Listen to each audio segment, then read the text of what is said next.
안녕하세요. 길동무와 함께하는 성서인문학 오늘 31번째 시간입니다. 저는 사회를 맡은 진상쌤이고요. 같이 이야기를 나눠주실 길동무 목사님 나와 계십니다. 목사님 안녕하세요. 네, 안녕하세요. 네, 목사님 지난 시간에 저희가 십계명의 제8계명인 도둑질하지 말지니라에 대해서 살펴보았는데요. 지금 이 시대에 부를 대물림 한다든지 불로소득을 얻는 거까지도 도둑질에 해당된다는 말에 충격을 받았었거든요. 나태, 게으름, 네, 사행심, 네, 사재기, 똑같은 얘기가 되는 거죠. 네, 하지만 부자는 부자로서의 책임으로 받아들여야 된다. 하나님의 사명이라는 것을 그 무거운 책임감에 저도 부자 안 된 게 다행이다 싶었어요. 네, 하지만 흙수저들도 하나님께서 함께 하실 만한 조건이 충족되었다. 그거보다 더 큰 위로는 없다. 네, 저는 거기에 흙수저로서 좀 힘을 얻은 것 같습니다. 네, 목사님 정말 최고의 성서 인문학이라고 생각합니다. 부자와 흙수저들에게 모두에게 정말 바른 길을 가게 하는 그런 인문학이라고 저는 생각합니다. 네, 네 목사님 그럼 오늘은 제 9계명인 십계명의 제 9계명 살펴볼 차례죠. 그래도 출애굽기와 신명기가 똑같은데요. 어쨌든 신명기가 갱신된 거니까 똑같은 구절이긴 하지만 신명기를 읽어주시면 고맙겠습니다. 내 이웃에 대하여 거짓 증거하지 말지니라. 네, 뭐 거짓 증거라고 하는 건 뭐 거짓말. 네, 거짓말 하지 말라. 뭐 이런 얘기 아니라 그냥 거짓말이라고 이제 그러고서 우리가 접근을 해보자고요. 거짓말이라고 하는 것도 또 거짓말하지 역시 말라는 네, 뭐예요? 기본이죠. 당연한 얘기죠. 기본 중에 기본이죠. 똑같이 이제 모든 법, 윤리, 도덕의 기초가 되는 건데. 하지만 종교적인 수준이 있겠죠. 네, 네. 예수님께서 말씀하신 나는 너희에게 이르노니. 근데 예수님께서 거짓말에 대해서도 그렇게 말씀하신 적이 있었나요? 제가 알기로는 없는 것 같은데요. 있나요? 네, 거짓말하지 말라 하는 것을 너희가 들었으나 나는 너희에게로는 그렇게 말씀하지 않으셨어요. 네. 그런데 거짓에 대해서 예수님께서 얘기하신 적이 있어요. 거짓과 관련되어서 네. 뭔가 하면 거짓 선지자들을 삼가. 거짓 선지자들. 네. 거짓 선지자들을 삼가라 이렇게 말씀하셨고 또 서기관 바리새인들을 향해서 이제 너희의 애비는 마귀다 뭐 또 이렇게 이제 얘기를 하셨거든요. 네, 그렇게 얘기하신 부분이 있어요. 이 거짓 선지자면은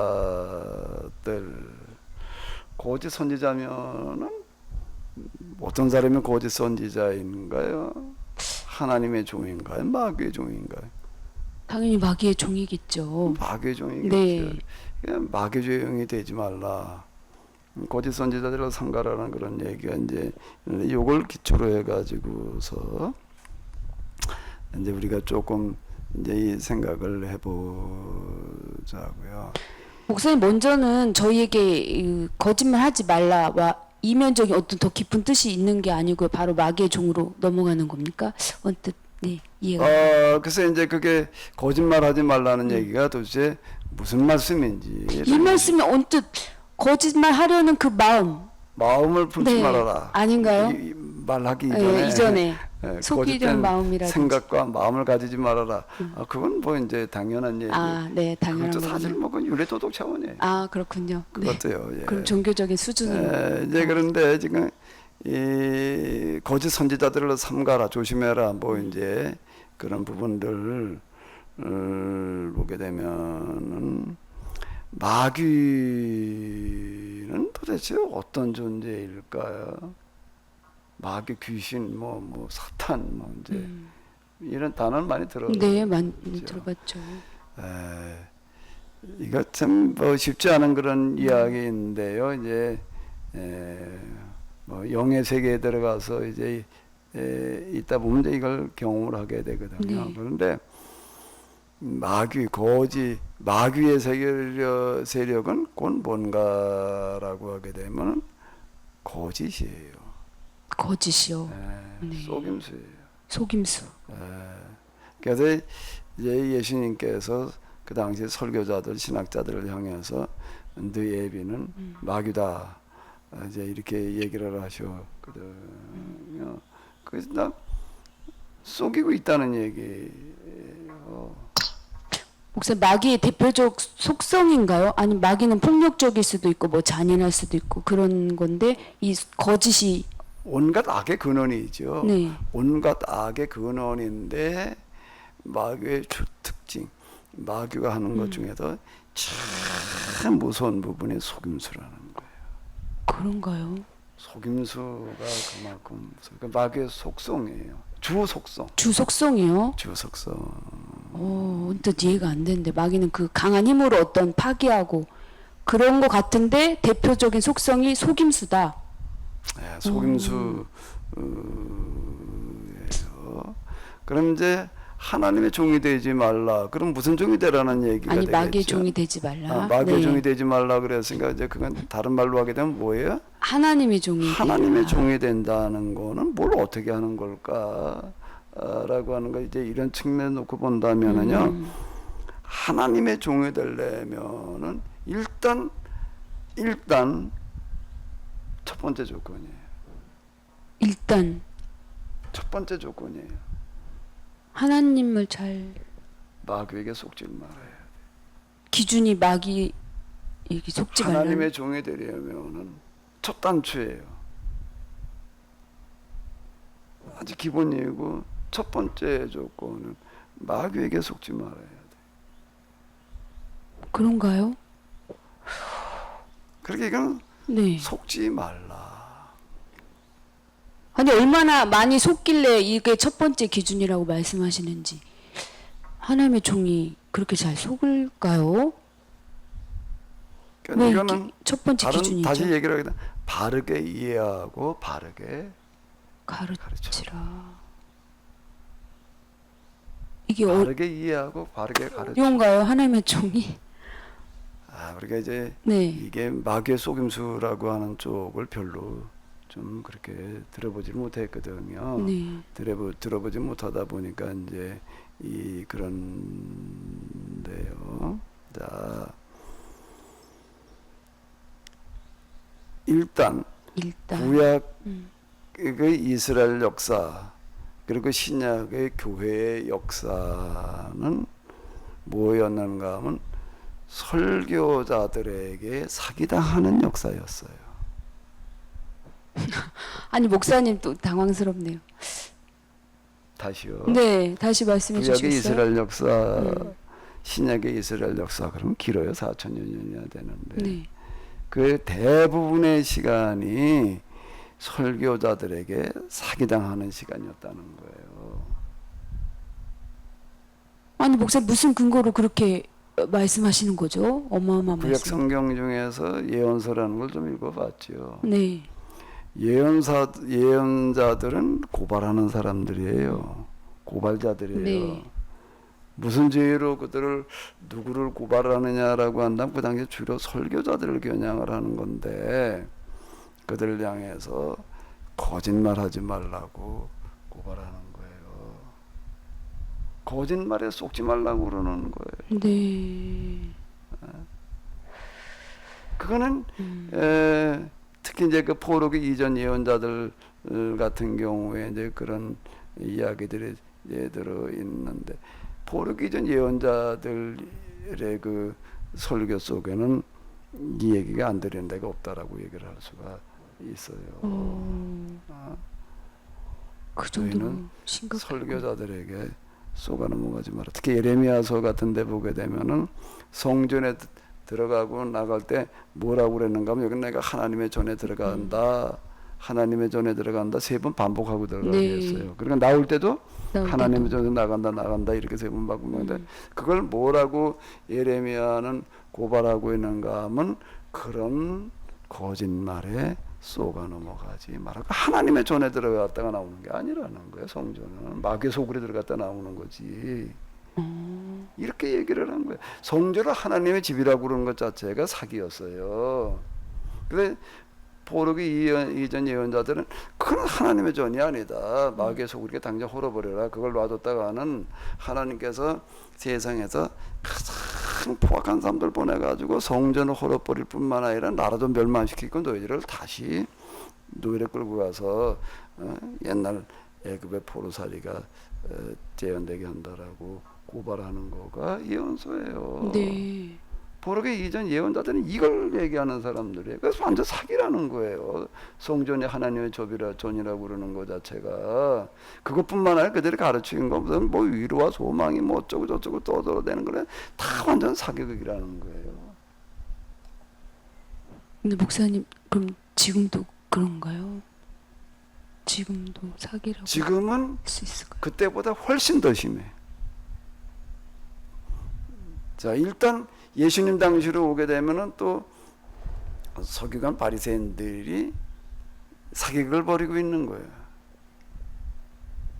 또 중세 교회사로 넘어와서 이제 중세로 접어들게 되면은 또 완전 또 네, 중세는 많이 이야기를 들어서 알고 있죠. 이제 뭐 무슨 거기 뭐 이제 대표적인 거가 뭐가 있어요? 네, 면제부 판매. 면제부 그 이제 종교개혁이고 그 이전에는 마녀사냥부터 시작을 마녀사냥. 해가지고서 무슨 이제 성당 건축이라고 하는 어떤 이제 이런 것들이 이제 있는데 구약에서는 예언자들은 솔로몬의 성전을 범죄의 소굴이라고 악마의 소굴이라고 그랬어요. 그건 마귀의 전이지 성전이 아니라 하나님의 전이 아니라고 이렇게 이제 고발을 했거든요. 그런데 이거를 또 성전이라는 말, 성당이라는 말로 바꿔가지고 이거 짓는다고들 그냥 아주 중세기 내내는 성당 짓기 경쟁하던 시대가 네. 지역 교구들이 그럼 면제부도 뭘 하려고 그걸 성당 팔아먹었나? 짓는 기금. 베드로 성당 지금 바티칸 건물 말하는 게 지금 바티칸 건물 그거 가지고 지은 거예요. 그 바티칸 건물 가서 똑바로 보고 와야 돼요. 거기에도 은혜 받고 온다고 그러는데 그건 마귀의 소굴에 갔다 오는 거지. 마귀의 실상을 보고 올라고 달라들어야 되지. 그거 저 유럽 여행을 간다는 거는 성당 순례 간다는 말과 다르지 않을 만큼 각 지역에 가게 되면 뭐 그냥 지는데 몇백 년 걸린 것들 많아요. 네. 그 교인들이 착각해요. 그거 성지순례 간다고 그러는데 성지순례를 가는 게 아니에요. 마귀 소굴을 들여다보고 오는 거지. 그것 때문에 그 시대가 망해가지고 중세기가 암흑기라고 부르고 그러고 했는데 그 지금도 정신이 나갔어요. 또 그게 뭐가 뭔지를 몰라요. 그리고 또 성전 건축한다고 그래요. 아니 교회당을 짓는다고 그래야지 왜 다 성전 건축이라고 그러는지 성전이라는 단어가 무슨 뜻이었는지를 몰라요. 지금요. 그러니까 이게 참 오늘 우리가 좀 뭔가 개화된 시대에 살아간단 말이야. 지식이 보편화되어져 있다고. 성전이라는 단어가 무슨 뜻인지를 몰라요. 마귀 소굴이라는 말과 동일한 말이었는데 그래서 성전 건축하겠다고 그러고 있는 거예요 지금요. 여전히 무식한 거네요. 저희가 무식한 정도가 무식에 그걸 달리고 있는 것 같아. 지금 가만히 보게 되면은. 근데 그런 줄 모른다는 게 더 큰 문제라는 말씀이시잖아요. 그게 이제 뭐 속이고 속는 줄은 모르고 그냥 마귀의 속임수를 얼마나 교묘한지 말하는 사람도 지가 속인다는 걸 모르게 만들어 놔요. 속는 사람도 속는 줄 속는 사람 속는 줄 모르는 건 그렇다 치더라도 말하는 사람 내가 속이고 있다는 걸 모르게 해놓는 게 이게 무서운 거예요.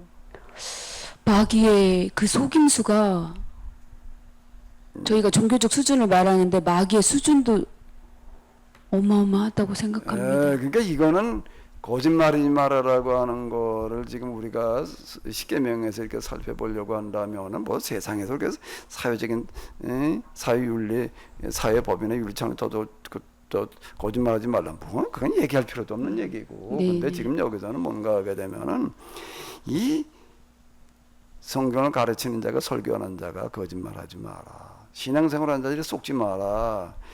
이스라엘 역사와 교회사가 설교에 사기당하는 역사였다라고 한다면은 다른 종교의 역사도 마찬가지예요. 인류 역사 자체가 뭔가 하면 종교의 성직자들에게 사기당하는 역사예요.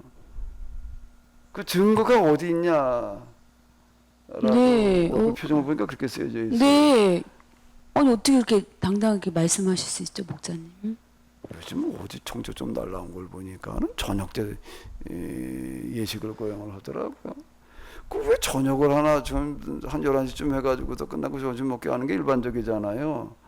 근데 왜 그런가 하면 그날은 아주 사람이 몰려 들어가지고 새벽부터 밤중까지 예식을 거행한다고 그러더라고. 그 왜 그러냐 그랬더니 손이 없는 손 없는 날이요. 날이래. 네. 또 이사센터에 전화를 해도 그래요. 무슨 날은 손이 없어서 그날은 새벽부터 밤중까지 이게 뭐예요?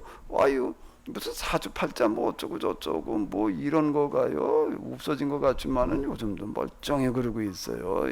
요즘도 그러고 있어요. 요즘도요. 네, 요즘도 지금 무당의 평균 학력이 한 20여 년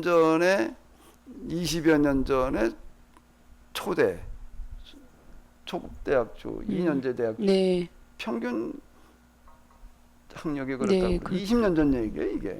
그래요? 요즘은 뭐 이제 뭐 아마 대학원 수준 올라갔을 것 같은데 박사학위를 박사학위로 올라갔을래나? 네. 뭐 이런 수준인 거예요 지금요 이게요. 그러니까 인류 역사는 종교에 사기당하는 역사였다라고 얘기를 해도 과언이 아니다라고 이야기할 수 있어. 그만큼 또 인류 역사 영향력이 가장 컸다는 종교의 그 말씀이시네요. 영향이 그냥 크잖아요. 그 사회학자들은 뭐라고 얘기를 하냐면 종교는 그 사회의 마지막 보루다. 종교가 무너지면 그 사회는 더 이상 이제 기대할 곳이 없다 이렇게 얘기를 하는 거거든요. 그러니까 종교가 제 역할을 하기 위해서는 일단 진실을 말해야 되는 거예요. 이 사회학자들은 이 종교가 그 사회의 마지막 보루다. 종교가 무너지면은 그 사회는 더 이상 기대할 게 없다 이렇게 얘기를 하거든요. 네, 동의합니다. 근데 종교가 갖춰야 될 건 뭔가 하면 일단 진실이어야지 되는 건데. 자, 근데 이 종교 역사를 보게 되면 다 거짓이 판을 치고 있었다라고 하는.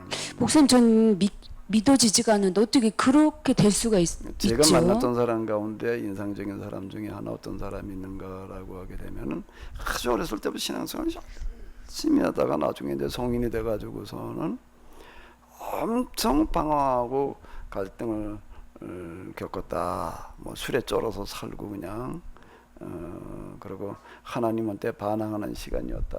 하나님 정말로 살아계시다면은 나를 쳐서 하나님 살아계시다는 걸 좀 보여주십시오. 이렇게까지 저항을 했다. 네. 특이하죠. 왜 그랬냐 그랬더니 설교에 사기당해서 그랬대. 어디 그분 얘기가 네.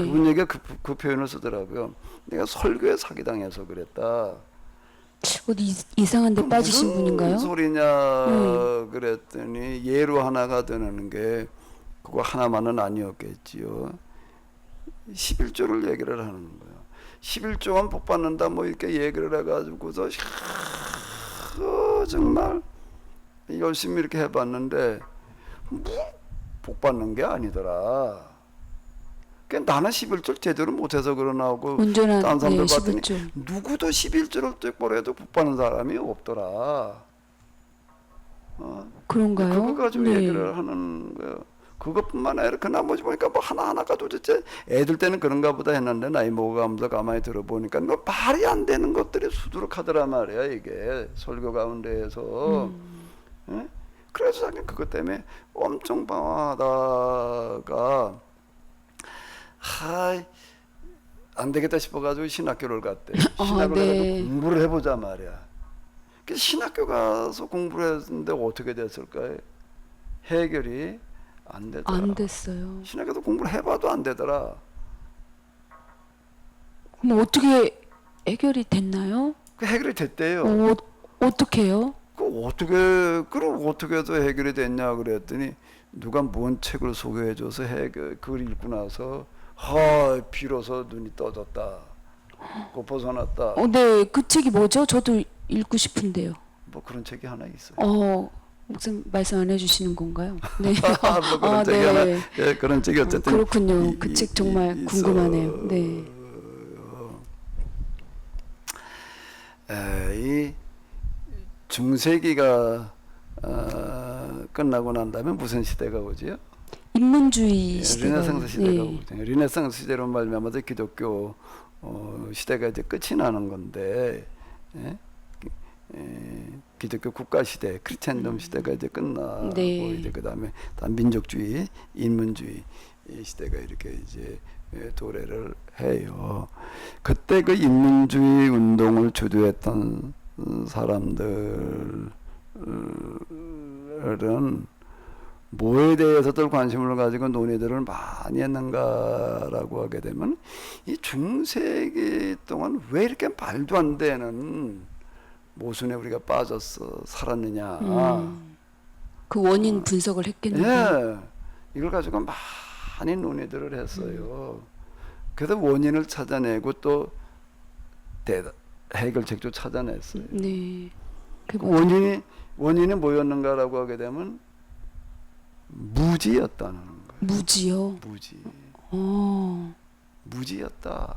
성직자도 무지했고 교인들도 무지해가지고 그렇게 됐다. 어떻게 이해가 안 되는데요. 그러면 어떻게 해야 되느냐 이제 그 다음에 다시 이런 모순에 우리가 안 빠지려면 어떻게 해야 되느냐. 무지해서 그랬으니까 어떻게 하면 되나. 무지에서 벗어나야죠. 벗어나야 되는데 누가 그러면 똑똑해져야 되느냐라고 할 때 성직자들에게 이제 똑바로 좀 해라라고 얘기해가지고 해결이 안 된다.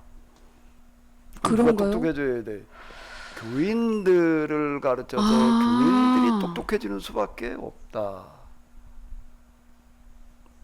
이렇게 얘기한 사람의 대표자가 아마 이름이 많이 알려진 사람의 에라스무스라는 사람이. 에라스무스 4시간에 예, 배웠습니다. 교인들이 똑똑해지는 에라스무스. 수밖에 없다. 아, 교인들한테 그냥 성경이나 읽어라 이 수준이 아니라 교인들한테 신학을 가르쳐야 된다. 그래서 아예 교인들이 성직자보다 설교자보다 더 많이 알고 똑똑해지는 수밖에 없다. 목사님 그럼 예전에 목사님 강의하신 내용 중에 레위기 있었잖아요. 예, 근데 이게 에라스무스가 한 그런 얘기가 일반 교회에서 받아들여졌을까요? 안 받아들여졌을까요? 안 받아들여졌어요. 말도 안 되는 소리라고 그랬어요. 교회에서는요. 그러면 네. 그 당시 때 교회 뭐 이런 사람들 그런 소리 뭐 인문주의자들이나 그렇게 생각을 했지 교회에서는 콧방귀도 안 꼈어요. 말도 안 되는 소리라고 했지 말이에요. 생각을 해봐봐요. 교인이 목사보다 더 성경 더 많이 알고 더 똑똑해져야 되나? 그러네요. 그럴 필요가 있나요? 배워야 하는 대상인데요. 예, 그러면 교인들이 다 신학교 가가지고 다 신학을 공부해야 되냐 말이야. 이런데 근데 에라스무스가 한 소리가 정확하게 얘기를 한 거예요. 소름 끼칠 만큼 정확하게 얘기한 거예요. 그 사람들이 이제 새로운 세대를 열어갔는데요. 인문주의자들이. 네. 이 중세 기독교를 무너뜨리고 왜 그런가라고 하면 금방 얘기한 대로 에라스무스가 지적한 그 부분이 계약법에서 특히 모세가 얘기하는 것과 정확하게 일치하는 거예요. 네, 저도 언뜻 그게 생각이 났어요. 네, 그 앞에서 우리가 봤잖아요. 레위기라고 하는 책이 무슨 책인가 하면 제사장들의 행적을 아주 자세하게 적어놓는 기록했잖아요. 그대로 올라가면 뭐라고 그랬죠? 제사장 문서는 네, 비밀 문서. 극비 문서예요. 그러니까 신비에 가려놓는 거예요. 그래서 뭐 하는 게 뭐라고 계시하셨어, 뭐라고 하셨어, 그대로 따라. 근데 여긴 그게 아닌 거예요. 레위기를 보게 되면 하나님의 계시를 받아가지고 하라는 얘기 한 구절도 없어요. 계시 운운을 입도 뻥끗도 못하게 만들어 놓는 거예요. 말씀에 기록된 대로 해라고 했지. 나중에 신명기에 보게 되면은 내가 지금 너에게 말하는 규례와 법도와 명령대로 하라고 그랬지. 기도해가지고도 응답받아가지고 기도해가지고 계시받아가지고 그런 얘기가 있나? 없어요. 네. 없어요. 계시받아가지고 하나님께서 뭐라고 말 이게 이제 여기 이제 허튼 수작들이 들어가게 돼 있는 거예요. 거짓거리 하지 말라고 그러는 게 레위기예요. 신명기. 이거를 어떻게 해야 되는가 하면 그 율법서에서는 아이들한테 뭐부터 가르쳐라? 레위기부터 가르쳐가지고서 제사장들이 뭘 하는 사람들이 뭘 어떻게 해야 되는 사람들을 똑바로 알아라. 제사장들만 모여도 공부하라는 책이야, 이게. 그 제사장도 허튼 수작 못하게 해라야 한마디로 얘기를 하고. 제사장들 유리 집에다 가둬놔라. 강력한 절대 커튼 치지 못하게 해라. 유리병에 가둬놓으라는 얘기야, 이 얘기가. 그리고 그 다음에는 부모들이 이걸 똑바로 깨닫고 누구에게 가르쳐놔? 자녀에게요. 제사장들이 자식에게 가르치라고 그런 게 아니에요. 자식 교육을 제사장한테 맡기지 말래. 무슨 교육을, 신앙 교육을 부모가 가르치라고 그런 네. 게 계약법의 정신. 이게 정확한 얘기. 그래가지고 절대로 제사장들이 허튼 짓 못하게 할 뿐만 아니라 허튼 수작, 허튼 말에 놀아나지 마라. 그걸 누가 지적을 했다고요? 그걸 발견한 사람이 누구라고요? 인문주의자 에라스무스예요. 신학자가 아니고. 대단한. 그리고 누구도 신학자들은 이거의 가치를 얘기하는 사람이 없어요. 그래요? 그러니까 지금 이 모양이 돼 있는 거예요. 또 성전 짓자 그러고 있는 거예요. 지금 다 성전 건축이라고 그러고 있는 거예요. 그럼 지금의 결과도 역시 무지이네요. 무지 정도 가지고서는 좀 약한 것 같은데 뭐 좀 더 센 말 없나 모르겠네. 목사님 그런데 무지? 제가 예. 무지에다 하나 더 붙여야 될 것 같아. 막지. 무지막 목사님 그 네. 무지막지하게 짝이 없어 무지막. 이게 지금. 그런데 목사님 일반 성도들 입장에서는요. 결국에는 설교자를 통해서 배우는 거거든요. 그렇다면 그걸 어떻게 분별하고 판단하고 가려내고 무지에서 벗어날 수가 있습니까? 저는 이게 조금 어렵다고 보는 교약법으로 돌아와야지. 교약법으로 돌아와가지고. 네. 그 어떻게 해야 되느냐 말이야. 이걸 혼자 뭐 이런 게 없다 보니까 제가 많이 고민하면서 지금 제가 개설한 게 성서 인문학이에요. 이걸 말하려고 내가 지금 이걸 개설하고 있는 거예요.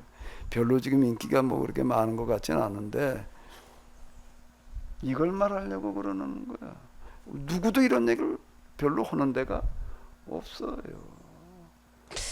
저기 안티 기독교 사이트들 전에 한참 성행해서 거기 들어가면 뭐 비판적인 거는 많아요. 그런 거 말고 기독교 자체 내에서 자정력이 나와야 되는 거예요. 기독교 자체 내에서 네. 외부로 말미암아서 해결돼 가지고서는 그럼 파국이 오는 거고 기독교 자체 내에서 해결책이 나와야 돼. 그 자정 능력이라고 그러잖아요. 네. 그런 뭔가라고 그래서 목사가 같은 목사 중에도 좀 나 같은 사람이 있어야 돼. 근데 나 같은 사람이 하나만 있어서는 안 되고 나 같은 사람이 좀 많이 나와야 돼. 네. 그래야지 여기서 무지에서 벗어나.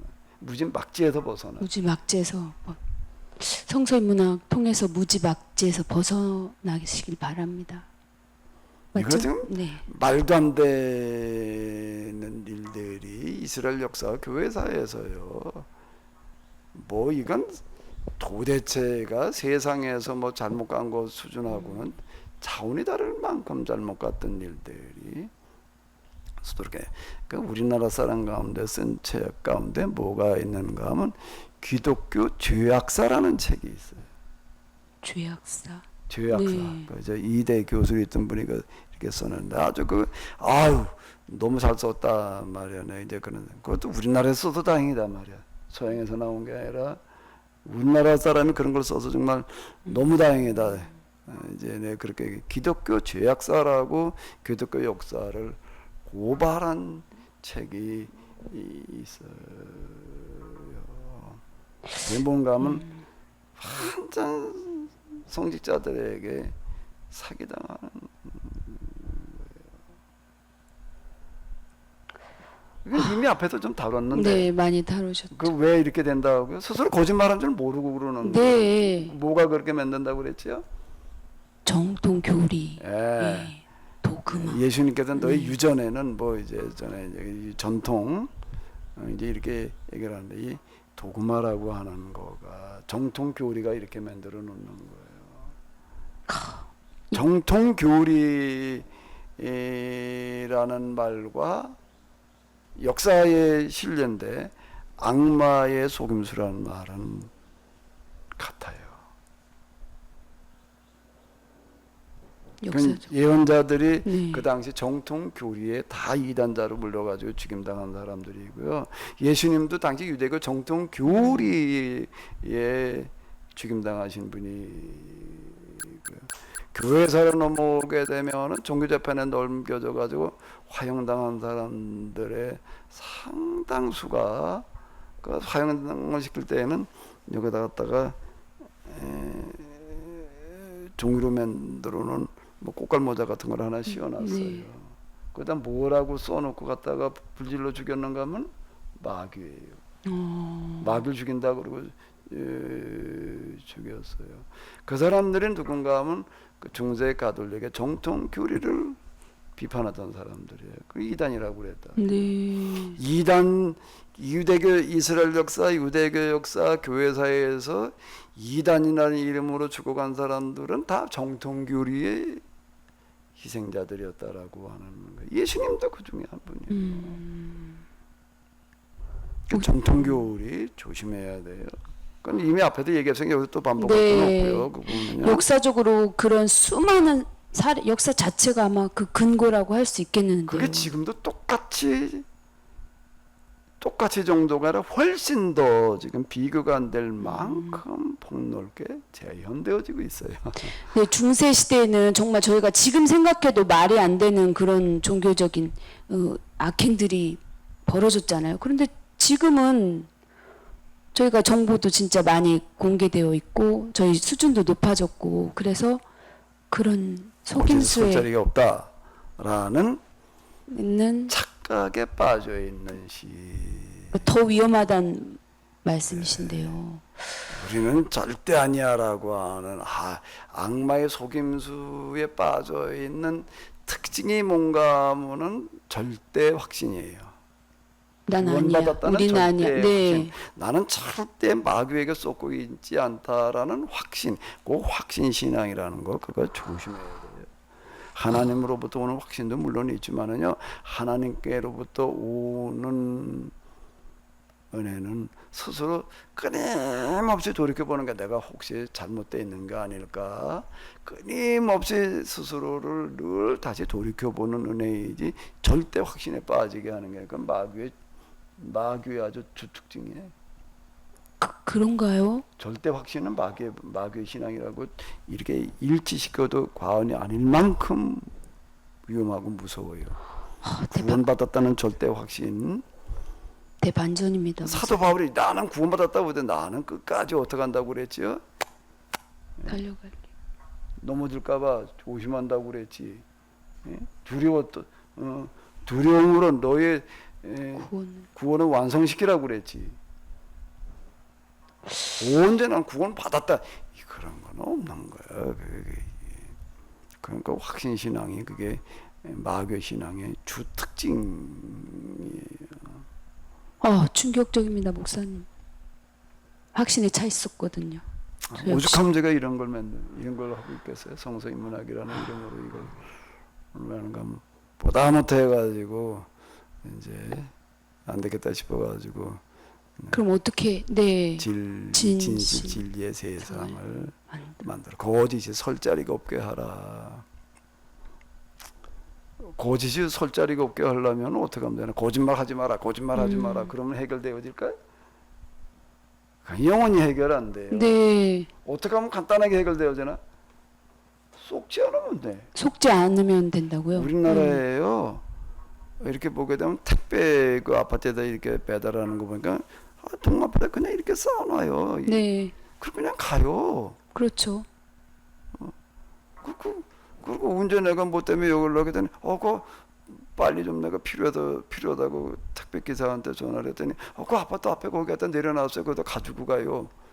그냥 가서 가지고 가래. 그래도 훔쳐가는 사람이 없어요.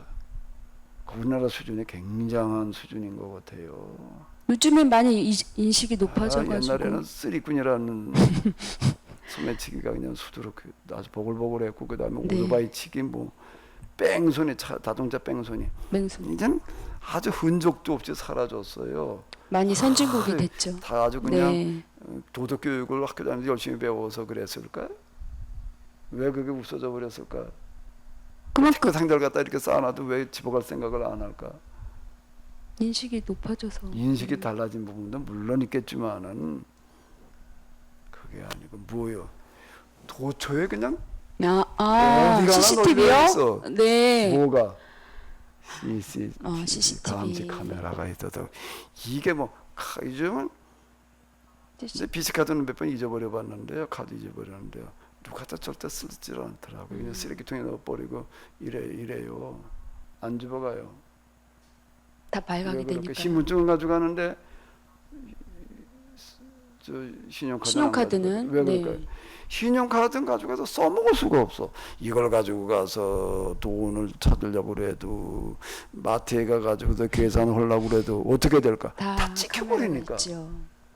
다 찍혀서 뭐 그대로 또 얼굴에 드러나니까 뭐 보면하고 가서 뭐 계산할 수도 없는 노릇이고. 네, 안 되죠. 뺑소니도 마찬가지고요. 차를 끝까지 추적하잖아요. 거기 차량 번호가 다 나오니까 그리고 이게 오토바이 치기범도 이게 어느 쪽으로 갔다 그러면 그쪽에도 또 여기 또 그게 있어요. 예, 계속 다 있어요. 연결이 그 어디로 갔는지가 다 나오니까 이젠 그래 가지고 없어지는 그래서 거지. 없어진다는 말씀이시죠? 네. 이건 아, 속지 않아야지 속이질 못해. 네. 그러니까 거짓말하지 말라는 얘기는 무슨 얘기가 되는 거지요? 속지 말라? 마라. 아, 또 그런 뜻인가요? 아니 그래 거짓말이 없는 세상을 만들려면 어떻게 만들어요? 속지 않으면 되겠네요. 거짓말하면 너 갖다 혓바닥 자를 거야 그런다고 되나? 예? 그때부터 상가도 혓바닥 자를 수는 없는 얘기 네. 아니에요. CCTV 카메라가 뺑소니 차량이 요즘 차량 뺑소니 치면 100% 잡는데. 그렇죠. 결국에 목사님 이 종교적인 이런 모순과 이런 악행이 생겨난 결과는 설교자에 있는 것 부분도 있지만 그 설교자에게 그 속은 책임도 네. 똑같아. 더 커. 더 크다고요? 덮어놓고 그래 가가지고 그냥 은혜나 받고 아멘이나 하려고 그러면 안 돼요. 요즘 수준은 그렇지 않다고 저는 또 반박하고 싶은데요. 사실 따지고 보면 또 할 말이 없어집니다. 목사님. 교인들은 눈을 똑바로 뜨고 앉아 있어야 돼요. 이게 똑바로 성경 해석을 하나 안 하나, 똑바로 네. 살고 있나 아닌가. 그래도 유리병 갖다 되나요? 가둬놔야 돼.